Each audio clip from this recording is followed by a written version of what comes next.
Hello student, आज हम करने जा रहे हैं पॉलिटिकल साइंस का जो सेकंड चैप्टर हमारा है, दो ध्रुवीयता का अंत।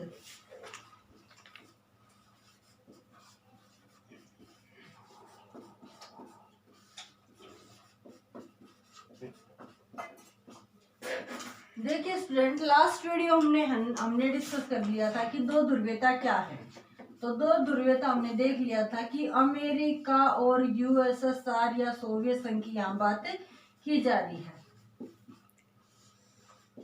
ठीक है, तो जो लास्ट वीडियो हमारी थी यानी कि इसका जो फर्स्ट पार्ट था उसमें हमने ये सारी चीजें डिस्कस कर ली हैं। ये हमारा आज सेकंड पार्ट है।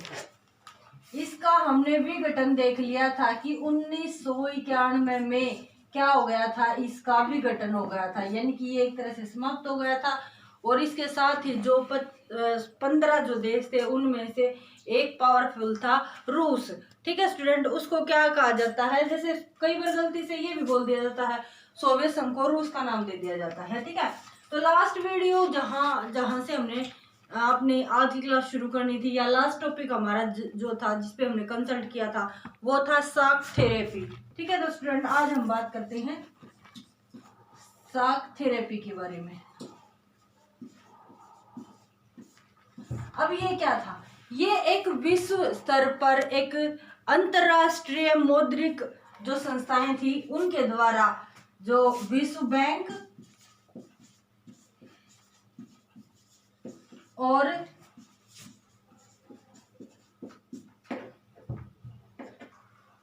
जो अंतरराष्ट्रीय संस्थाएं हैं, अंतरराष्ट्रीय मौद्रिक कोष या मुद्रा कोष,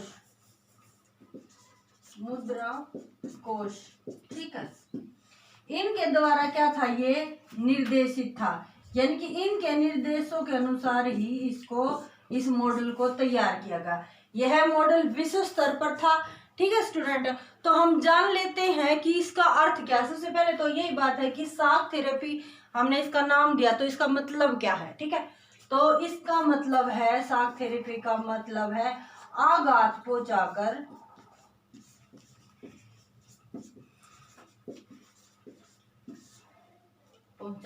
उपचार करना,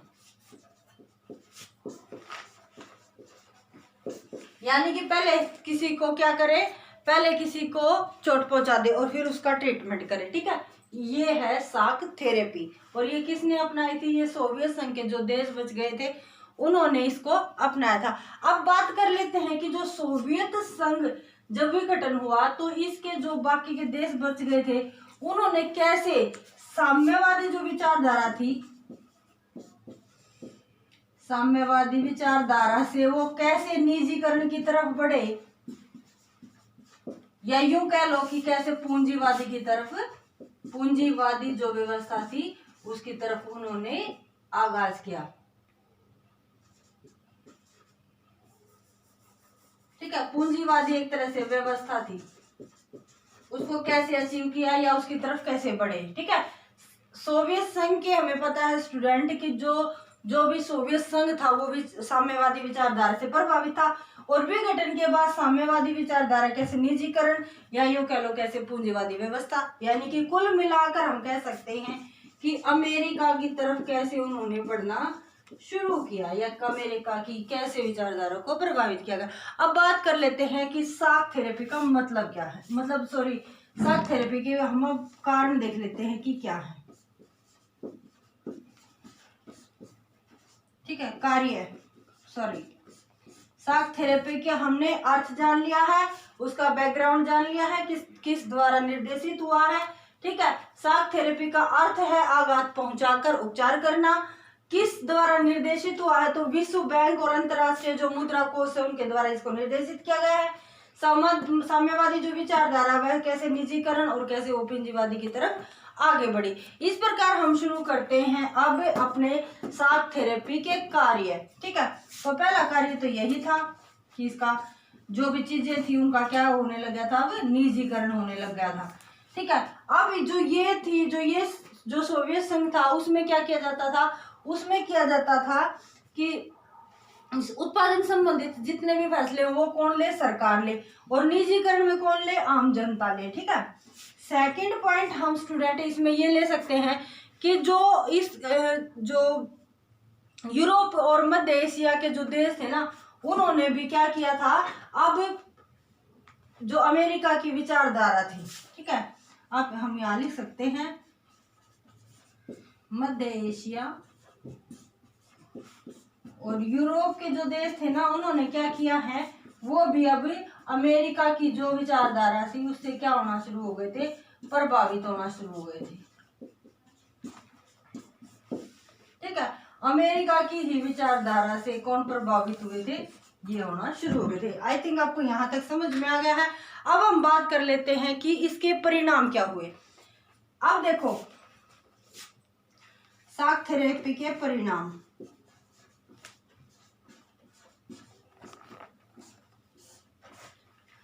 अब यहाँ चीजें इतनी, जैसे एक तरह से हम ये कह सकते हैं कि नागरिकों के लिए आजीविका कमाना क्या हो गया था, काफी कठिन हो गया था। कारण यहाँ निजीकरण हुआ, उस पर भी तो लड़ाई झगड़ा शुरू हो गया था। ठीक है, तो हम एक तरह से ये पॉइंट बन सकता है हमारा कि जो नागरिक थे, नागरिकों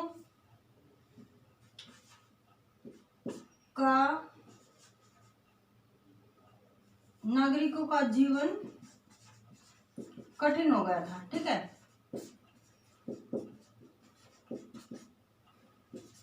सेकंड पॉइंट हम इसमें ये लिख सकते हैं कि शाक थेरेपी के कारण मुद्रास्फीति का शायद आप लोग समझते होंगे कि ये शाक थेरेपी के परिणाम क्या हुए। हम उनके बारे में डिस्कस कर रहे हैं कि पहले तो हमने ये देख लिया कि जो नागरिक हैं वो क्या हो गया, उन नागरिकों का जीवन कठिन हो गया। दूसरा, जब जीवन कठिन हुआ तो कुछ ना कुछ मुद्रा पर भी असर होगा उस चीज का। ठीक है, तो जो अति मुद्रास्फीति हुई, ठीक है, अति मुद्रास्फीति का मतलब क्या है कि जो यहाँ पर जो कीमत थी, मुद्रा की जो कीमत थी वो क्या होगी, उसमें भारी गिरावट आ गई। और जो रूबल करेंसी थी, जो रूबल मुद्रा थी, रूस की जो रूबल मुद्रा, ठीक है, इसका क्या हुआ, इसका स्तर क्या हो गया, नीचे गिरने लग गया। एक तरह से इसका रूबल का क्या थी, वैल्यू कम होने लग गई थी। ठीक है, आप इस तरह से समझ लेना। रूस की जो रूबल है मुद्रा, उसका भी अति दोहन होने लगा था।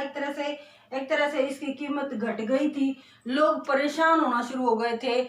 और स्टूडेंट, इसमें हम ये भी कह सकते हैं कि जो खाने पीने की चीजें हैं ना, उनके लिए भी क्या हो गया था, मतलब परेशानी होना शुरू हो गई थी। और जो हमारे सोवियत संघ की जो विचारधारा थी या जो उनके द्वारा जो कार्य किए गए थे, ठीक है, एक तरह से हम जो प्रौद्योगिकी वगैरह थी, जो सोवियत संघ की जो टेक्नोलॉजी थी ना, उसको और नौने पौने एक तरह से, मतलब जितने भी दाम उनको मिले उन्होंने क्या किया, उस चीज को बेच दिया।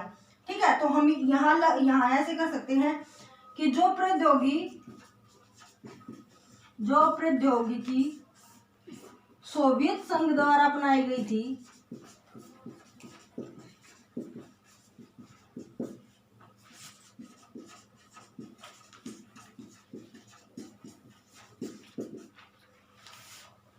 उसको भी कम दामों में बेच दिया गया। आई थिंक स्टूडेंट, आपको शाक थेरेपी का मतलब, उसके कार्य, उसके परिणाम समझ में आ गए होंगे। तो चलिए एक बार दोबारा से क्विक रिवीजन कर लेते हैं। ठीक है, दो ध्रुवीयता का अंत, यानी कि अमेरिका और सोवियत संघ। ठीक है, लास्ट वीडियो में हमने डिस्कशन कर लिया कि 1991 में सोवियत संघ या यूएसएसआर, ठीक है, एक बार फिर से आपको, ताकि मेरे साथ साथ आप बोला भी करो और लिख कर भी प्रैक्टिस किया करो तो चीजें आसान हो जाएंगी। Union of Soviet socialist Republic,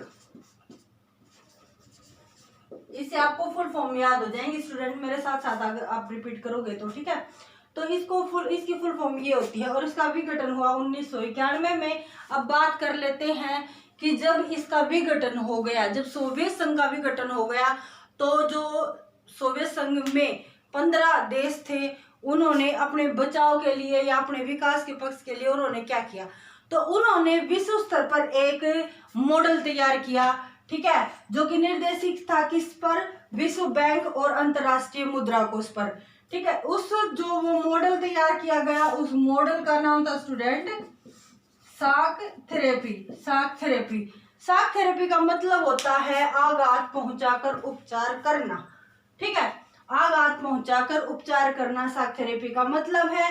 साम्यवादी जो 15 अन्य देश जो रह गए थे सोवियत संघ में, जो वो देश थे वो अलग अलग टुकड़ों में बट गए थे। जो समाजवादी थे पहले तो विचारधारा से संबंधित थे, लेकिन धीरे धीरे बदलाव आया, उन्होंने निजीकरण किया, या यूं कह लो कि वो पूंजीवादी व्यवस्था की तरफ अग्रसर हुए, ठीक है। अब बात कर लेते हैं कि शॉक थेरेपी के कार्य क्या हैं। तो निजीकरण करना, ठीक है। पहले क्या होता था, जो सोवियत संघ था जब विघटन नहीं हुआ था, तो उत्पादन संबंधी फैसले लेने का अधिकार सरकार के पास था, लेकिन जब धीरे धीरे इसका विघटन हुआ, ये कई टुकड़ों में बट गया, तो अब वो अमेरिका की जो विचारधारा थी उससे प्रभावित होना शुरू हो गया और निजीकरण यानी कि अब उत्पादन संबंधी फैसले कौन लेने लगा, आम जनता लेने लग गई।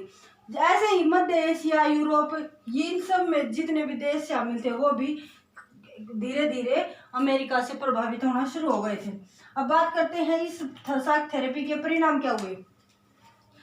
नागरिकों का जीवन कठिन होना शुरू हो गया, ठीक है, बेरोजगारी बढ़ गई। हम यहाँ एक और भी लगा सकते हैं कि बेरोजगारी बढ़ गई, ठीक है, नागरिकों का जीवन कठिन हो गया, समय पर चीजें नहीं मिल रही थी, बेरोजगारी बढ़ गई थी। जो रूस की मुद्रा थी रूबल, उसका अति मुद्रास्फीति हुई, यानी कि उसकी कीमत क्या हो गई, गिरना शुरू हो गई थी, ठीक है। इसी प्रकार जो प्रौद्योगिकी सोवियत संघ के द्वारा अपनाई गई थी, अब वो कम दामों में बेच दी जाने लगी। इस प्रकार हमारी शॉक थेरेपी कंप्लीट होती है। आई थिंक स्टूडेंट आपको समझ में आ गई होगी। अगर नहीं आई है तो इस वीडियो को एक बार दोबारा से देखिए, आपको जरूर ये टॉपिक आपको क्लियर हो जाएगा। तो मिलते हैं नेक्स्ट वीडियो में। Take care, thank you so much.